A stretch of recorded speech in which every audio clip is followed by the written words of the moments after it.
समाचार में आपका स्वागत है। मैं हूं संध्या। आइए नजर डालते हैं। क्षेत्र के सुविख्यात नानामऊ पावन गंगा तट पर स्थित भागीरथी गौरी शंकर आश्रम में आयोजित 7 दिवसीय श्रीमद् भागवत कथा यज्ञ महोत्सव के तृतीय दिवस शनिवार की शाम बेला में चौबेपुर कानपुर के विद्वान कथावाचक पंडित वेद प्रकाश शास्त्री ने सती अनुसुईया की कथा प्रस्तुत कर श्रोताओं को भक्ति भाव से ओतप्रोत कर दिया।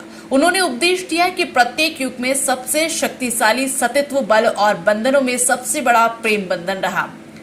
भागवताचार्य श्री शास्त्री ने सती अनुसुईया की कथा का वर्णन करते हुए महिलाओं के पतिव्रत धर्म और सतित्व की विस्तृत व्याख्या की। उन्होंने श्रीमद् भागवत महापुराण में वर्णित श्लोकों का सरल भाषा में अर्थ भी बताया। कहा कि इस जगत के नियंता ब्रह्मा विष्णु महेश त्रिदेव ब्राह्मण का रूप धारण कर अनुसुईया की परीक्षा लेने ऋषि अत्रि के आश्रम जा पहुंचे और अनुप्रिया से नग्न होकर भिक्षा देने कुटिया के बाहर आने को कहा। सती अनुसुईया ने विचार किया कि यदि वो नग्न होकर भिक्षा देने जाती है तो उसका सतित्व और तपोबल भी क्षीण हो जाएगा और यदि याचक ब्राह्मण भिक्षा के बिना वापस लौटते हैं तो ये धर्म विरुद्ध होगा।